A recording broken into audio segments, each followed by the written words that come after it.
Welcome back. You're still watching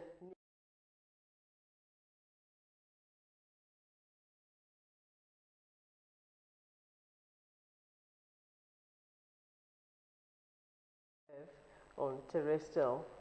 So the program is still New Dawn, and this is the discussion segment. Our topic today is hike in commodities prices. As you all know, Nigeria is facing its worst cost of living in about 2 decades, with the report that inflation rose to 27.33% in October, which is the highest rate recorded in the country since August 2005. Then it was just about 28.2%. Report also says it is the 10th consecutive month that the price of goods and services has risen in the country this year. To take a look at this, to shed light on this and probably prefer solutions, we have in the house High Chief Eric LANRE IRHIEMI. He is the Deputy Registrar, Federal College of Education. Oshele is also a social and public affairs analyst. Good morning, sir. Good morning. Glad to have you with us. I'm grateful that I'm invited here. It's a privilege. Yeah. I'm also retired, but not looking tired. Oh, great. Okay. Glad to have you once again. Thank you very much. Let's start with the report that inflation has risen to 27.33%, and it is a record high. You know, what do you have to say about that? Well, thank you very much. It is true, because yesterday night, when James Yansunu put the phone call through that my presence will be required here, I quickly went on the internet to do a little bit of a study. And just as you quoted, that's the way it is. That's the stark reality today, is 27.33%. I might even say that it's even more than that, because most of these inflation rates are based on projections that the sources of the projections may not be very exact. I'm sure it's be close to between 29 to 30 inflation rates, because it's really biting, and every household is feeling it. The multidimensionally poor homes, when I say multidimensionally, I'm talking about those who are involved in small-scale business enterprises, who depend on daily sales before they can survive. There was this video that was trending recently, one woman from Oyinbo Market in Lagos. And the woman was lamenting seriously that this is not what they expected. Haven't voted for the present ruling government, both at the center, at the states, and perhaps at the local government. So they expected much, because even before now, you recall that the previous administration had been grappling with all these problems. And we were thinking, with Ashwaju coming on board, there will be momentary respite. Okay, let's take a look at this again. It is said that it's biting harder in urban areas than in rural areas. The rural areas, it was said it's about 22-point-something%. Why is this so? Yes, for the urban area, it's biting harder because many people found themselves in urban environments, either government workers, either business people. And so they depend largely on salary for their source of survival. And the salary is static. The salary, is not being adjusted as inflation rate is biting. But when you look at the rural areas, these are where you have the folks, our aged people who are mainly rural, found in the rural area, who are mainly farmers. And so they can easily pick one or two things from their farm and tone down this biting inflation. But those who are in the urban area, in the metropolis, they hardly have gardens. They hardly had areas where they can go pick the vegetable, pick onion. And when you go to the marketplace, you see that all these things, foodstuff, has soared so much that people can hardly even have 2 good square meal in a day. Some people, some homes are now doing 0-1-0. That means if they manage to stay up to 12, 1 o'clock in the afternoon, that's when the meal of the day will come. And they have to survive on that till the next day, and that's how it rolls on. Well, I do 0-100. You are an elder statesman in your right. Let's be practical now. I grew up to meet people having hope that things will get better by the day or by the next government. From post-independence till now, people are still hoping things will get better by the day or by the next government, and we are still where we are. Let's now go practical. Where have we gone wrong? What are the policies that were not put in place or that were put in there that were implemented wrongly that has led us to this stage? Yeah, thank you very much. Every economy runs on a continuum. You talk about post-independence. Independence from 1960 till the time of the Civil War in 1967, three years war that ended in 1970. You will agree with me that the period immediately after the independence, I can say, were our green periods. Green in the sense that there were people who were in public office who were doing things right and getting things right. Corruption too was very, very, very minimal at that time. Take for example, in the Western region where late Chief Awolowo held sway. You know, one major thing that the late sage did was to make sure that they had farm settlements in the whole of Western region. And this farm settlement were the things that drove the economy at that time. Talk about the cocoa plantation. And even to the north, you have the granite pyramids. And then in the eastern region, you have the palm oil, the rubber, as it were. So these were the mainstay of the economy at that time. And things were done transparently, especially in the south west area here, in the western region then also one other thing that drove the economy of the First Republic at that time was the issue of free Western education. And that Western education, in fact, the Western region was the region to beat by all other regions. And so you see, with education driving the agricultural sector, things were going on fine. And there was prudency of the resources. Our GDP was well managed, that is gross domestic product. And we were exporting most of these raw materials. But when the First Republic collapsed, went to the Civil War, we came out of the Civil War, then the oil that was discovered in 1958 at Oloibiri had gained momentum by the end of the Civil War in 1970. There was an avalanche, a lot of funds coming from oil.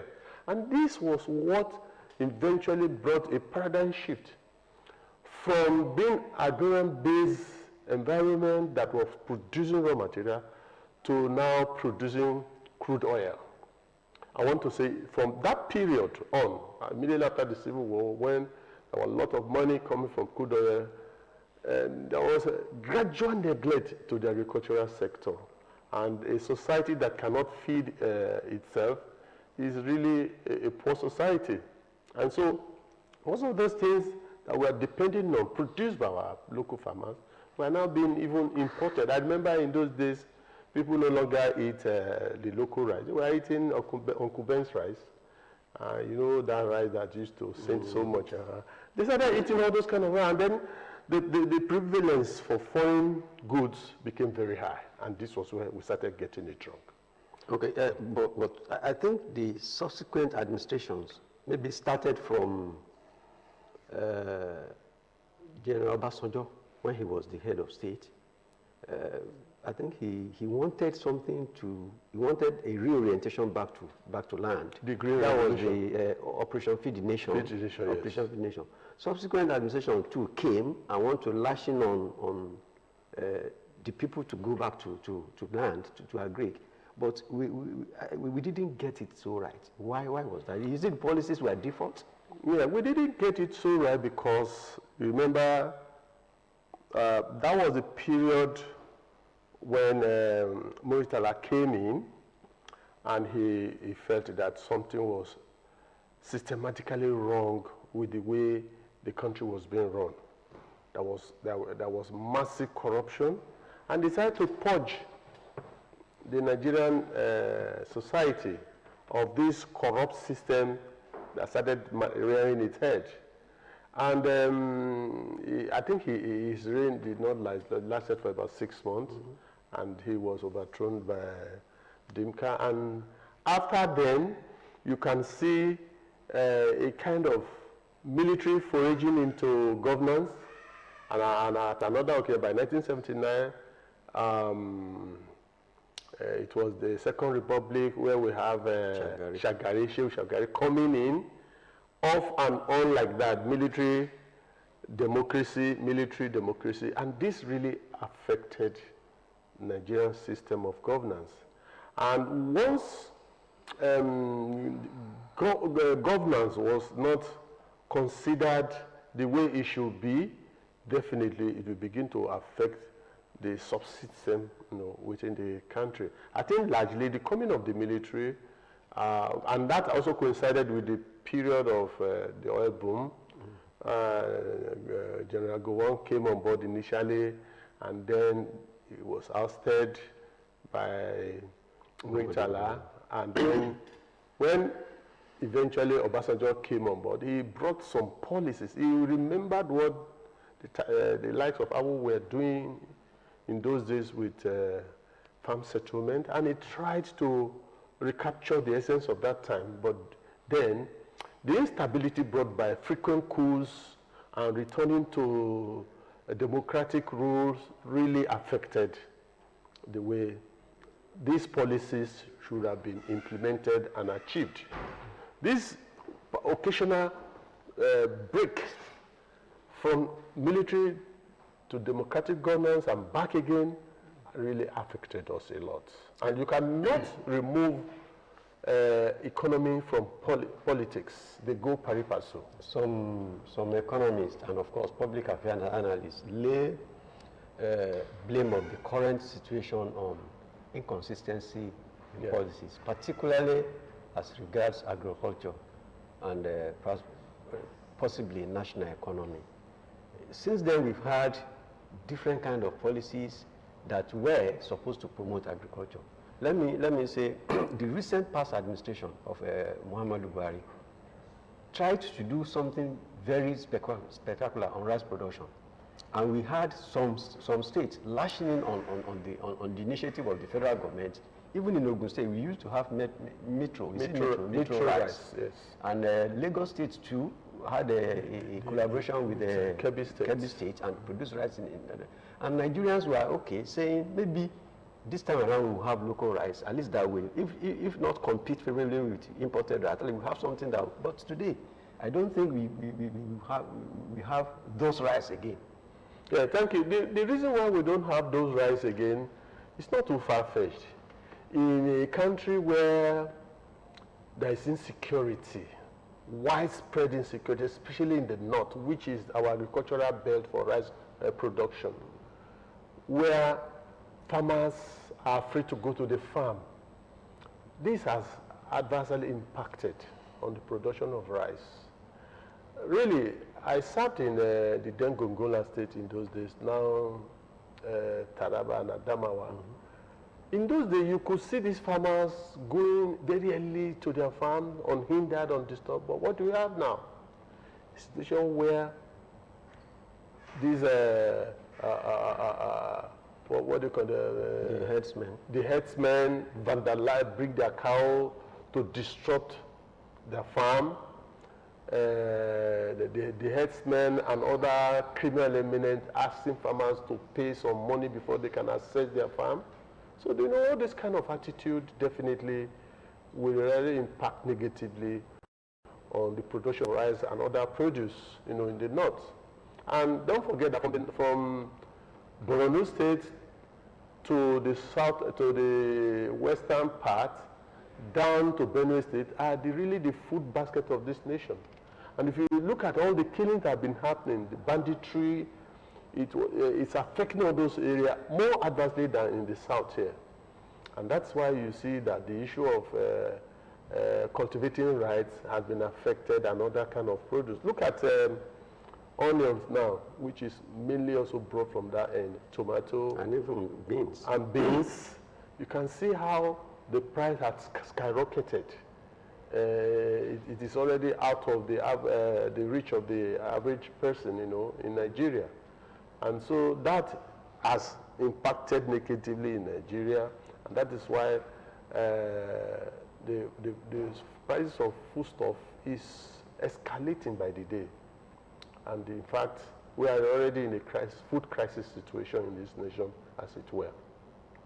But the Minister of Finance, Wale Edun, said something yesterday, shortly after the report that the inflation has risen high to 29-point-something%. He said it is an indication that the policies of the federal government are actually yielding positive results. He expected that the margin will be very wide compared to that of the previous month, you know, but it is not so. Do you think the policies are actually yielding positive results? If you look at the increase in prices of food goods, if you look at transportation, rate of unemployment, and several other things like that.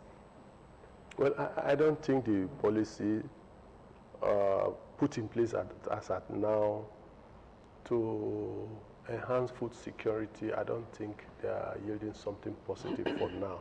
Maybe as soon as things begin to settle down more, what they do may involve more operational policies that can help the farmers up north and even in the south, so that they embark on aggressive farming. But for now, before that can be achieved, before such policies can be achieved, insecurity must be tackled head-on.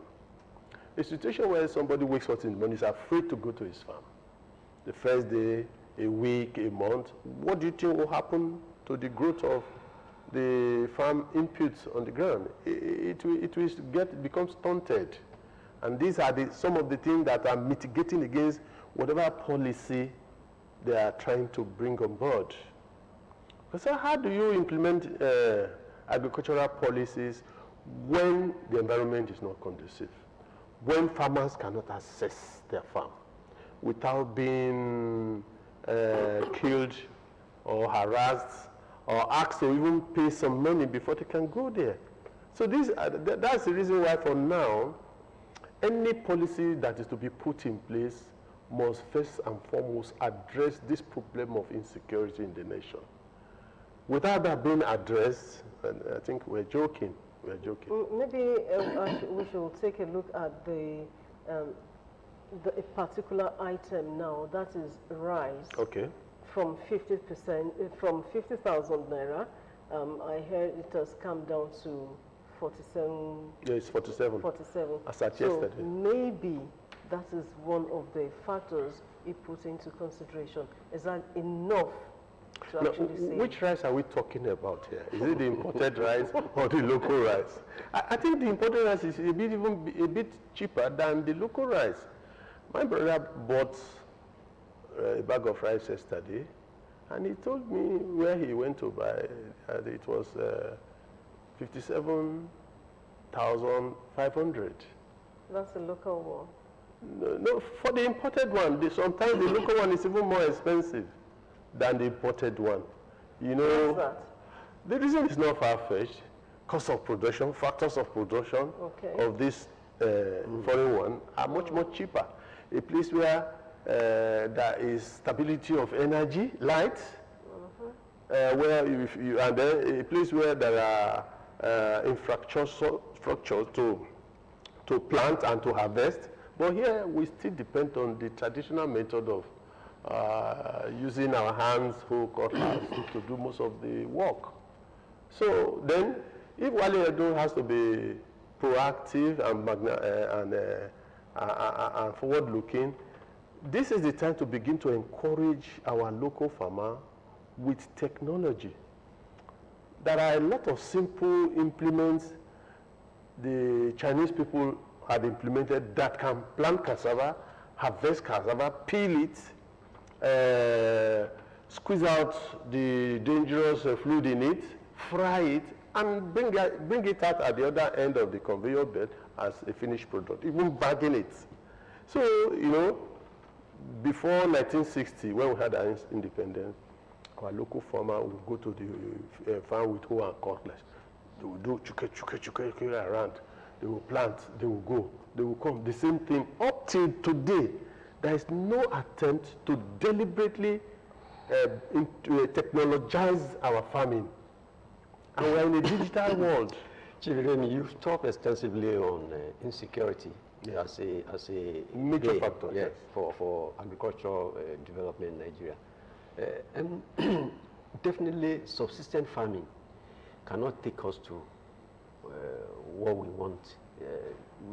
We're looking at large-scale farming funded by banks, financial institutions, and of course government with relevant and requisite government policies that can assist this. Do you see government and of course the financial institutions giving prospective farmers the needed incentive to at least to do what we wanted? Based on the inflation. Based on the inflation rate, lending rate is about 28%. That is criminally too high.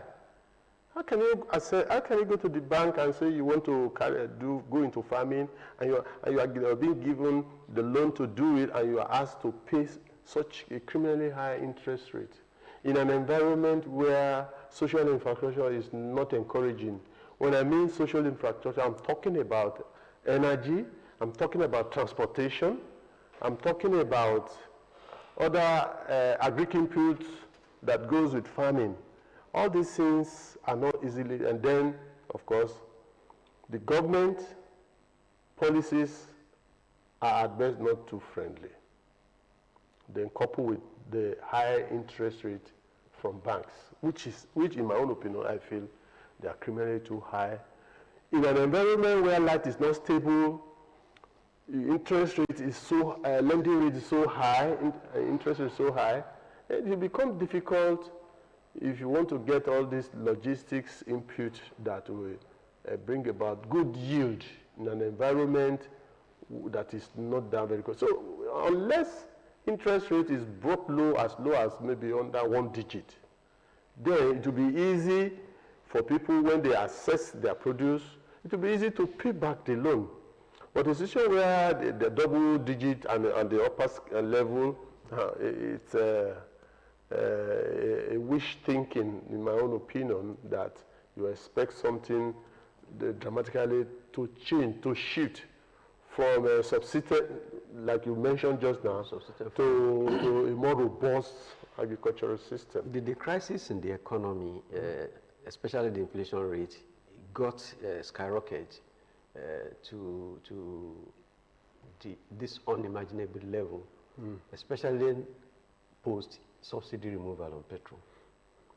and government has announced some kind of palliatives, at least to cushion the effect of the daily living of Nigerians, as it were. Do you see these palliatives as giving the people the needed respite?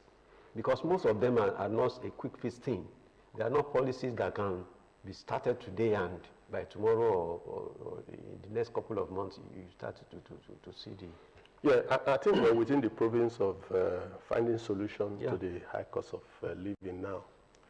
Well, I don't see the palliative government is doling out as a very good approach to finding solution to the problem of high cost of living. Why? And that is where, with due respect to Mr. President, that is where he got it wrong when he removed the subsidy without even settling down. It was the day of his inauguration, remember, that he just said, subsidy gone. And it became a policy. And you know in Nigeria, if the #1 citizen coughs, everywhere shivers. So for me, I think it's like putting the cart before the horse kind of policy implementation. Because he would have finished his inauguration, sit down with his special advisor, because it was the special advisor he was appointing initially. Yes. Then after that, he should now go on to fix his cabinet by appointing his minister. And as of today, he is still appointing ministers and advisors, which means the government is not settled. Because if the government is settled by now, anything concerning appointing ministers and especially should have been concluded. And then they will sit down, and out of this, you will now form an economic think tank. Said, okay, while Edo is there already, you head my economic think tank. Irrespective of where that person is coming from, as long as you have what it takes to help the nation, you bring them together. That's the work of a leader. So, okay, please advise me. You people, you come together, let's have a blueprint on how to address and redress the Nigerian situation. Don't forget what Nuru Ribadu said recently this week. He said he met an empty treasury. Yes. That perhaps must have prompted Asiwaju to instantaneously make that pronouncement as was being sworn in. And to me, I feel that was a little bit hasty and a bit insensitive. Because in governance, you need every idea you can, you put it on table, look at them. Then this issue of the palliative you were talking of now should have been things you will, when you talk about palliative in terms of transportation, palliative in terms of high cost of living, you bring it down in the ab initio. After bringing it down, then you also need to also educate the masses that, look, this is what you meant when you came.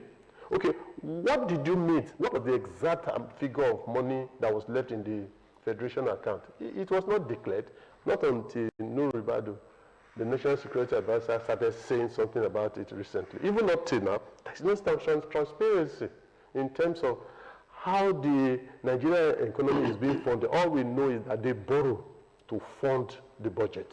For how long shall we be borrowing to fund the budget? Even the palliative now we are having. Look at 300 bags of rice in a truck you give to each state, 36 states of the Federation. And when they started sharing this thing, in my own community, it was a quarter of a bag that came. So what kind of palliative is that? That is Joseph Stalin treatment. Yes. Okay. When we talk about palliative, you know there are various various subheads in the palliative policy. We have the cash award to civil servants, and government intends to give 25,000 naira to the poor of the poor Nigerians. I don't know how the data was collected.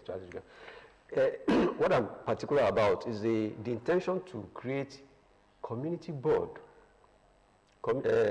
produce community board, okay, so that at least we had during the Obafemi Awolowo days, when government will subsidize or government will dictate the price of this commodity, and it will not be more than that.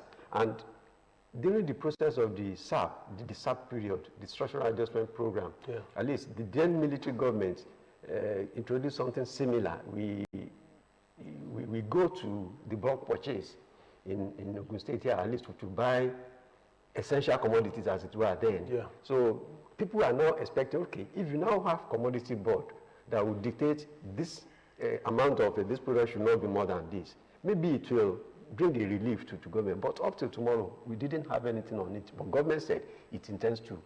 That is why I said most of these palliatives we were talking about, they are not quick fix things. If you have to advise government, what do you think can be done immediately so that people will have some respite? Yeah, thank you very much. In my own opinion, this quick fix thing they are doling out in the name of palliative, I think it's not working. First and foremost, we don't have a certified data to determine who actually is multidimensionally poor. We don't have data, and because we don't have data, how do you give cash palliative and rice and vegetable oil to the poorest of the poor? And who are the vulnerably poorest of the poor? Let me tell you something. Since I retired, I realized that when you're looking for the poorest of the poor, don't go too far. First of all, go to the group of pensioners. Those people are really people you would call the poorest of the dimensionally poor Nigerians. Some pensioners are on salary as small as 5,000 per month, both in the private and the public sector that I know of. And I was talking to a pensioner recently who exit from service on grade level 17.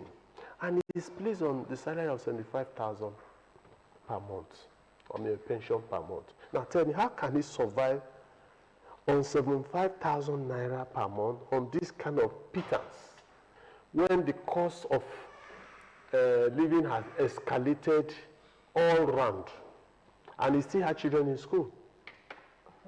So how can he survive on 75,000? Somebody who is like a pansec in, I will not mention this, in one of the states in the south here, he told me, this is what I earn, and I have 3 children still in school, in secondary, and 2 in university.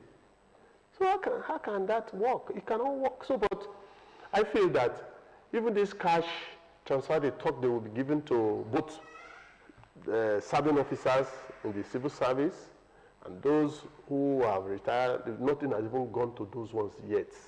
But I know Ogun State government and perhaps Oyo State government and perhaps Borno State government, these 3 states have been trying to cushion the effect of this hard cost of living on Nigerians. When what Governor Abeokuta said will be given to civil servants in the states ended after the first 3 months, he tried to extend it because he saw that the situation is still very critical. And then the most critical, and I'll call the most vulnerable, are the pensioners, the retirees. Some who are not, there are some who are retired now, they have not been placed on pension. They depend on what I call corporate begging all around to buy medication, to even get food is a problem. So I feel the easiest way to bring a quick fix into this thing is to really aggressively address this problem of hunger. And how do you address that? Go through the CDCs and the CDAs. Don't go through any other source because we know ourselves in the community. Empower the CDCs and CDA. When the thing comes, like the other one the state gave recently, a quarter of a bag got to my own CDA. And when it got to my CDA, the CDA chairman called everybody and said, this is what government gave us, so a quarter of a bag of rice. IRHIEMI, some people are now into borrowing, to sustain themselves. And as a result of this actually creates a huge burden on them. I'll cite an example of the student of University of ILORIN that went to borrowing I borrowed 500,000 naira to settle some things. You know, at the end of the day, he committed suicide when he couldn't refund that money. What would you advise the people? Tips on borrowing, the do's and the don'ts. Thank you very much. Well, in a state of anomie where we find ourselves, a state of anomie is usually short, brutish, and unfriendly. So unfortunately, we find out, he asked a question, how did we get to this? It's consistent failure of leadership over the years, after the fall of the First Republic, that led to this. If you look at it very well, even from the period of Obasanjo up to when we now came into democracy, the second coming of Obasanjo, Obasanjo had really done so much while he was out of military uniform to try to remedy some things, especially fiscal and monetary discipline. But if you look at after him till today, we don't have fiscal and monetary discipline, no transparency. Now when you borrow money in an environment to do business, and you find that some basic infrastructures are not ready to help you use the money profitably. Maybe what you want to do is energy dependent. Is it in a place where, I think one of the first problems they have to solve, this country has to solve, is to find solution to erratic supply of energy. Even when God was creating the world, what did he create first? He created light. Without light, madam, if you borrow 10 million today without light and you want to go into one business that is light dependent, before you know, you find that the money has been fizzled away because you have to now use alternative supply of energy. And when you are using alternative supply of energy, it gobs your capital. And that's most micro businesses and small scale businesses are not able to thrive because the economic environment that's supposed to be supportive to such small scale and micro businesses, those infrastructures are not in place. A leadership that will turn things around for Nigeria must first of all address the energy deficit, which is very, very serious. When we address energy deficit, it connects everything. It's just like petroleum, petrol. The moment that thing was removed, you saw the way everything skyrocketed upward because we live in a petrol-dependent economy. We don't have any other thing that produces money for us more than petroleum. But then another thing is, government after getting us the light, they have to diversify the economy so that we don't depend solely on petroleum. Whatever you borrow, without availability of light, and you are into business, whether micro business, small scale business, even medium scale enterprises and multi business enterprises are also affected. Everybody is crying. It's not even the poor alone. The rich are also crying. So what are the tips now as for individuals? Tips for the individual. Do's and the don'ts. They should look first for alternative means of energy to power their businesses. And what are the alternatives? It's not going to be petrol dependent. There are other sources like solar. A lot of people now power their businesses with solar. That doesn't come cheap. It doesn't come cheap, but it's better. It's still better. It's still more effective, more cost effective than depending on diesel and petrol. Two, we have some culture in us, especially in the Southwest here, where we want to be like the Joneses. You want to buy Ashwebi all the time when there's a party. Then we have to cut down on all these social factors of our life that tend to make us not to be focused when we go borrowing money. And most of these, what they call them, Bomili Lantern kind of microfinance, they don't treat anybody with a human face. if your loan repayment is due, you will see how they use all sort of crude means to get money from you. Yes, that reminds me of one video I saw on social media. The girl was declared dead. So they now called the lady and she was like, "You already said I'm dead now. So do you expect somebody that is dead?" Well, and all these social devices, all this social pleasure, all this hedonistic tendency, we tend to want to be like Joneses, and you cannot separate your business phone from your personal phone. It's a major problem that is causing loan financing deficits or failure, which, in my own opinion, is not good enough. And that's why you see all these kind of devices coming up, people pretending to be dead and yet they're alive and all this kind of a thing. It will not take the Nigerian economy anywhere. And then fiscal and monetary discipline is also very important. For anybody who has gone to assess a business loan, you have to do a feasibility study first.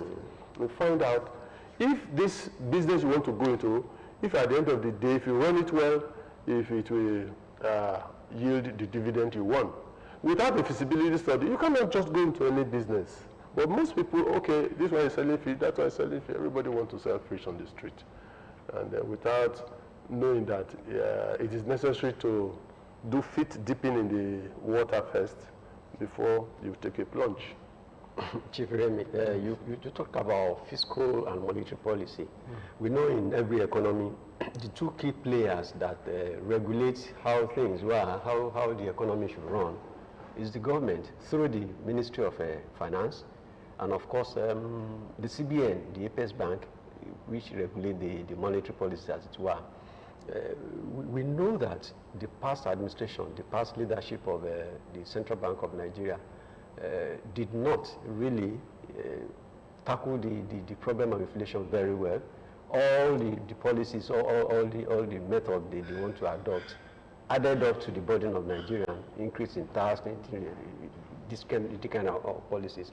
Now we have a new leadership at the CBN to regulate the monetary policy, at least to bring succor to the people. What will you advise? Well, thank you very much. First and foremost, the government of the day will have to look inward and bring down the cost of governance. That's number one. If the government at both the center, the state, and even the local government is almost prostrate because it's what the state says is your money, that's your money, since they run the joint accounts. I think the cost of governance in Nigeria is excruciatingly too high. Too high. And that freezes a lot of money for the federation account that should have freed to do other things. Because what does a minister want to do with a retinue of advisors for? What? To say you are the one to minister in a ministry, it presupposes that you have what it takes to run that ministry, or you know what that ministry entails. I think one or two special advisors to a minister is okay. And such an advisor too should know more than the minister. So in that way, fund will be freed to do other things the society is in need of. Look at the state of our roads throughout the country. It's in a mess. Then, and how do you use 95% of GDP to run a society or to a state where when you came up, you said the treasury was empty? So all this idea of retinue of cars in the presidency, in the office of the wife of the presidency, in the Senate president, we don't need all these things. They have to cut down the cost of government drastically. Okay, let's round off with your advice to the generality of Nigerians briefly concerning hiking commodity prices, how they can scale through. Well, coming out of from the government's advice to generate of people, I would say that you now cut your coat according to the available cloth, not according to your size. Yeah, because it might not fit. As long as it covers the vitals. That's you are cutting your coat according to what is available. Somebody who, okay, where I worked and retired, I know of some of the security people who are on 12,000 per month. In this kind of environment, what would that do if such a person does not cut his cloth according to what is available? So you have to minimize and maximize other areas where you need to. And that means, again, what they have been calling out for. Whatever you can do, if you have a small garden in your place, do it. I myself, I am back, into farming, cultivating those essentials that I can do without necessarily going to the market to buy. Thank you very much. Well, thank you so much. Hi, Chief Eric LANRE IRHIEMI, Deputy, well, he said he's retired, Public Affairs Analyst. Thank you. We really enjoyed your thoughts that you shared with us today. And that brings us to the end of this segment. We'll take a break. When we come back, the next topic will be on for discussion. Stay with us.